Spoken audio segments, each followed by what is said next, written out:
the $230 billion forbidden fertilizer. Why nature's most powerful resource was deleted from history. Researchers called it a genetic monster because it breaks every known law of biology by yielding 100 tons of growth on soil that was declared completely lifeless. It requires zero fertilizer, no irrigation, and it actually mines minerals from deep within the Earth's crust that no other crop can reach. This is the story of the botanical anomaly the FDA tried to bury in 2001, and why they don't want it in your garden. The statistical anomaly.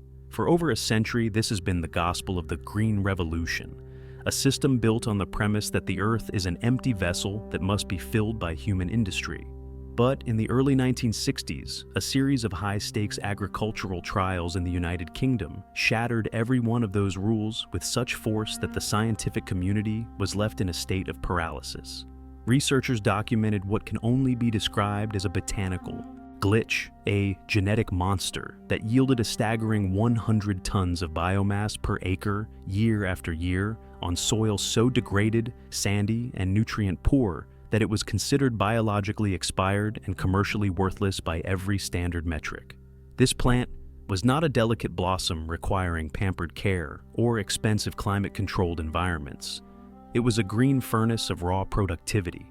It could be cut to the ground 5 times in a single growing season, regrowing to its full, massive size in just 4 weeks, seemingly defying the energy limitations of its environment. Most incredibly, it required zero chemical fertilizer input, no irrigation once the deep, muscular roots took hold, and it never had to be replanted for over 2 decades. The raw data was so staggering that it was initially dismissed as a clerical error, a typo, or a calibration failure in the weighing equipment, until the laboratory analysis came back and silenced the room.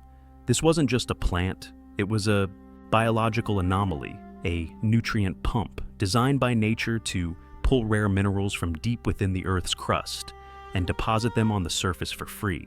Today, the global fertilizer industry is a $230 billion a year machine, the absolute backbone of the modern industrial food system and the primary driver of global commodity prices. And yet, this one hidden perennial threatened to make that entire global infrastructure, with its massive factories and shipping lanes, completely obsolete. Why haven't you heard of it?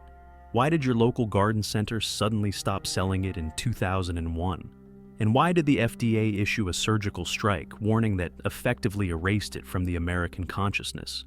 I'm going to show you the plant they tried to bury, but the name is the last thing the industry wants you to know. The legend of knitbone. Before it was perceived as a threat to chemical giants and corporate quarterly reports, it was the most guarded secret of the ancient battlefield and the village healer. The ancient world didn't have synthetic labs, localized numbing agents, or sterile operating rooms, but they had this biological glue. In 90 AD, the legendary Greek physician Dioscorides documented a plant with sticky, potent roots in his foundational medical references, De Materia Medica, describing it as a force of nature that could mend the broken and knit together the torn. The Romans, masters of practical engineering and warfare, used it as a standard issue for their legionnaires. If a soldier suffered a fractured limb in the heat of battle, or a deep, jagged opening from a barbarian blade, they applied the mashed, jelly-like root immediately as a poultice. The plant contains a rare, powerful compound called allantoin, a cell proliferant that acts as a chemical signal, commanding the human body to accelerate the growth of connective tissue, bone, and skin at an unnatural rate. For over 2,000 years, it was known across Europe by the name knitbone, the ultimate biological adhesive and the primary tool for treating trauma before the advent of modern surgery. Legend says Pliny the Elder would boil the roots into a thick, sticky paste so strong it could literally stick pieces of raw meat together into a solid, inseparable mass. This Roman healing tech is the exact same biology that the $230 billion industry would later try to suppress. The ancient world knew it could heal a man's broken frame and restore a soldier to the front lines, but they didn't yet realize it possessed the hidden, systemic power to heal the exhausted, depleted planet itself. The hunger and the Quaker. the true revolution began in 1845, during the darkest, most agonizing chapter of Irish history, the Great Hunger. While 1 million people starved and the land turned to a black, fungal rot that claimed the potato crop, a Quaker named Henry Doubleday realized that the secret to ending world hunger wasn't found in a laboratory or a government mandate, but in a freak hybrid plant. He requested a shipment of Russian roots, but the plants he received were an accidental cross, an F1 hybrid exhibiting a level of genetic vigor that neither parent plant possessed. Doubleday had stumbled onto a botanical glitch that grew with a ferocity never before recorded in the history of botany. It was a plant that defied the laws of exhaustion, growing faster and thicker the more it was harvested, as if the act of cutting it only fueled its desire to expand.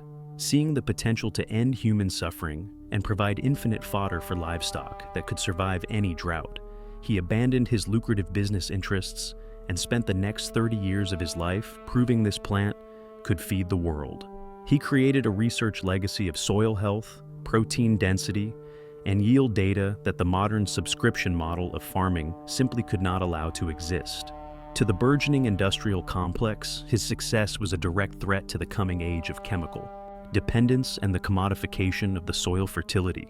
The Great Erasure of 1892, Henry Doubleday passed away at the age of 92, fully convinced he had found the holy grail of agriculture, a way to create infinite fertility from the air and subsoil without the need for animal waste or chemical salts. However, upon his passing, his family, perhaps fearing the implications of his radical work, or pressured by unknown economic forces that saw his discoveries as a disruption to the status quo, burned every single page of his life's research.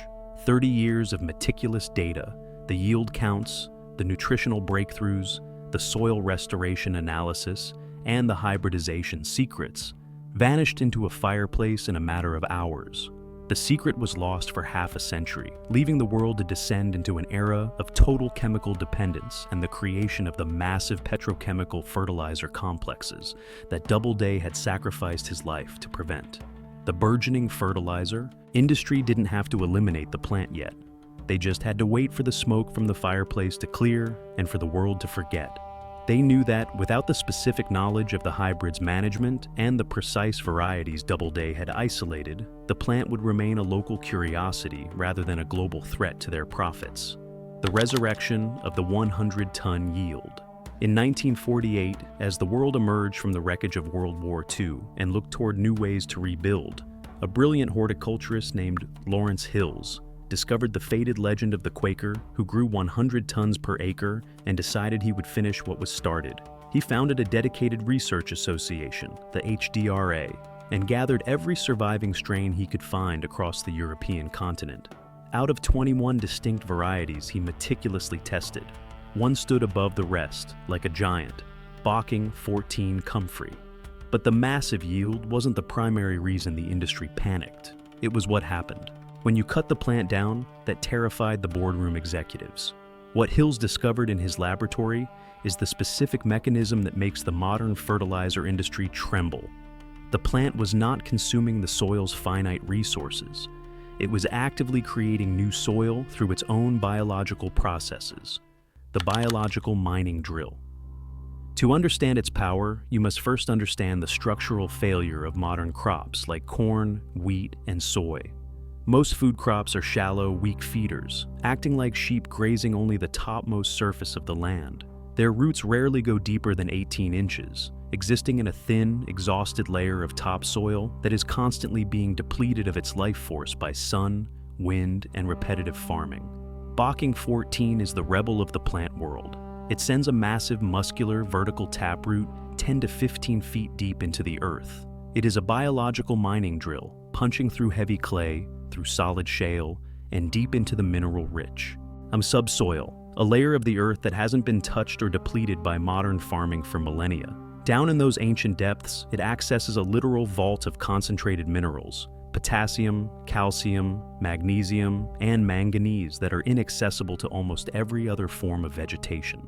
It sucks those minerals up the high-speed elevator of its thick stem and concentrates them in its massive leaves, bringing the deep, hidden wealth of the earth to the surface for free.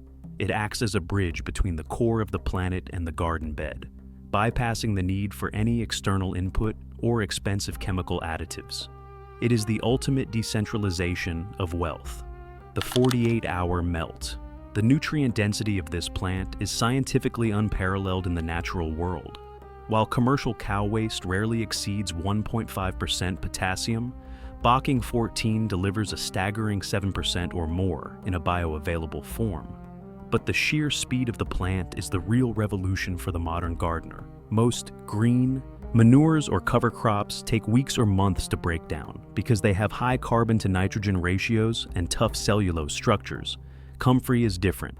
It has an incredibly low fiber content and a high moisture volume, meaning soil microbes can devour the leaves in under 48 hours. If you pile comfrey leaves on a garden bed, they don't slowly rot, smell, or attract pests. They perform what is known as a 48-hour melt, turning into a black, nutrient-rich liquid humus that goes straight to the roots of your vegetables, like an intravenous shot of energy. It is the world's only instant fertilizer, and it provides a value payoff and a growth surge that no chemical bag, regardless of the price, the marketing, or the branding, can ever match. It is nature's own concentrate. The Haber-Bosch addiction. To understand why this plant was systematically erased from public knowledge and removed from the shelves of retailers, you must understand the nature of the competition. In the early 1900s, the Haber-Bosch process allowed us to pull nitrogen out of thin air, using massive amounts of fossil fuel heat and atmospheric pressure. This technological breakthrough created a $230 billion business model based entirely on annual dependence and the consumption of natural gas. The farmer must buy the fertilizer every year. They cannot save it or grow it. The soil becomes addicted to the synthetic chemicals, and the natural microbes, the immune system of the earth, expire from the salt load. It is a subscription model for life itself, the ultimate recurring revenue stream for the 1%. This industry cannot survive in a world where fertility is free, permanent, and locally grown by every individual on their own land. If the source code for fertility is free, the empire collapses, breaking the subscription model. Compare the industrial model to comfrey. You plant it once, and only once. It costs nothing after the initial root is in the ground. It produces its own nitrogen through its relationship with the soil biology and lasts for over 20 years without replacement or supplemental feeding. It is a permanent infrastructure of fertility that actually increases in value over time. If every farmer in the world planted just 1 acre of comfrey, the global fertilizer market would see its revenue vanish overnight as farmers realized they were sitting on their own supply. You cannot patent a plant that grows from a simple root fragment, and you cannot control a resource that people can grow in their own backyards or between the cracks of a sidewalk. The industry knew they couldn't stop the plant's biology. It was too robust, too resilient, and too fast. So they waited for a tactical, psychological PR hit job to stop the plant's reputation and destroy its marketability in the eyes of the suburban public. The 2001 surgical strike.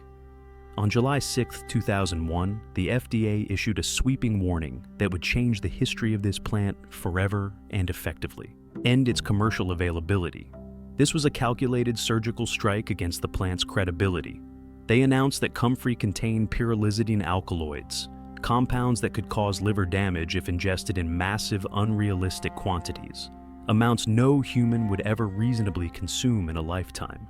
The FDA banned supplements for internal use, but the media headlines deliberately didn't make that distinction.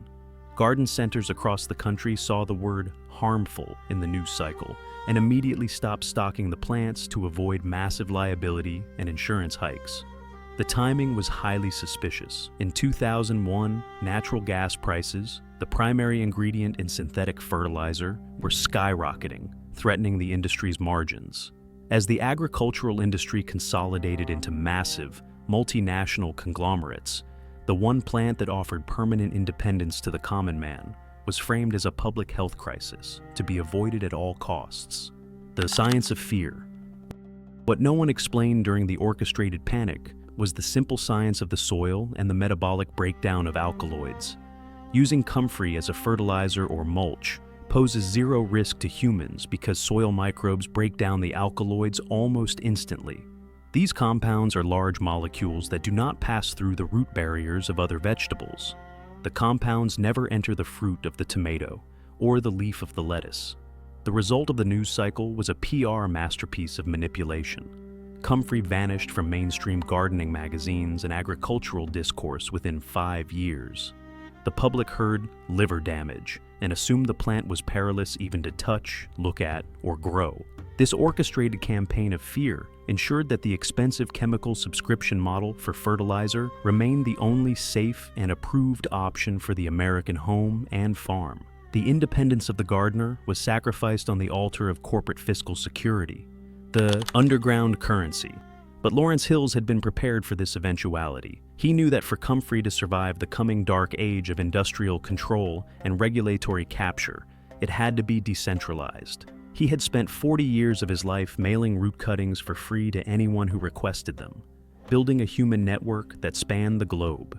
He specifically focused on Bocking 14, a sterile strain that can't produce seeds and therefore cannot become an invasive problem. This was vital. It meant the plant couldn't spread like an invasive weed and be controlled or banned by seed companies. But it also meant it had to be passed from human hand to survive. Today, Bocking 14 is an underground currency, a social network of living plants passed between veteran gardeners and survivalists like contraband. It is the secret weapon of those who want to live off the grid and outside the reach of the corporate supply chain. It is a plant that requires a community to propagate. Liquid gold and soil sovereignty. The resilience of this plant is legendary among those who still hold the secret.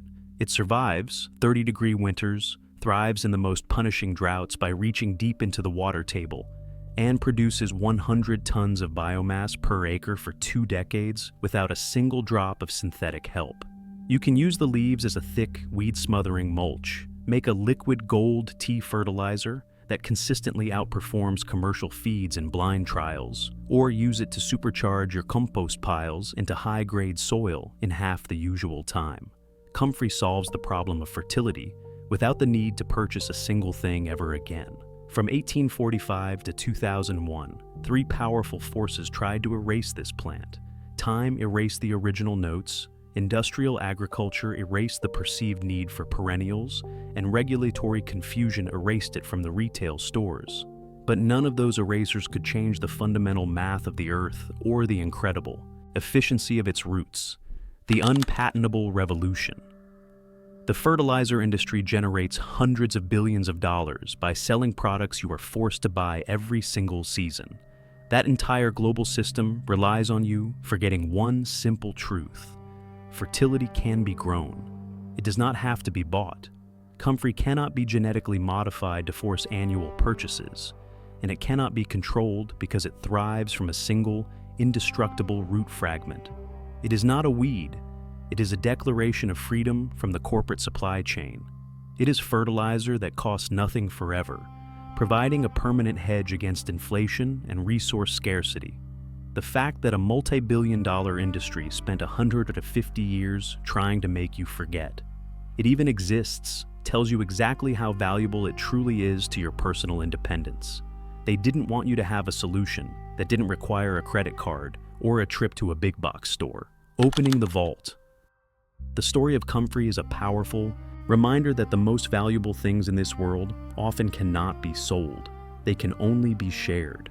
Henry Doubleday passed away in poverty, and Lawrence Hills gave his life's work away for free because they both understood that a miracle belongs to the world, not a corporation. The biological mining drills are still there, deep in the earth, waiting for your signal to bring the minerals to the surface and restore the land. Bocking 14 still exists in the secret, quiet gardens of those who understand that true fertility doesn't come in a plastic bag. It comes from deep roots and ancient soil. The industry tried to bury the plant, but they forgot that it thrives underground and grows stronger when it is suppressed. The only remaining question is whether you will be the one to plant it. Every leaf grown, every root shared, and every time you share this story, you preserve what they tried so hard to erase. The vault is finally open, and the tools for true agricultural independence are in your hands, What will you do with them? If you're ready to reclaim your soil sovereignty and want more deep dives into the forbidden resources they tried to delete from history, make sure to like this video and subscribe to the channel. By hitting that notification bell, you're joining an underground network of people who choose independence over the supply chain. The vault is open. Don't let the secret pass away with you.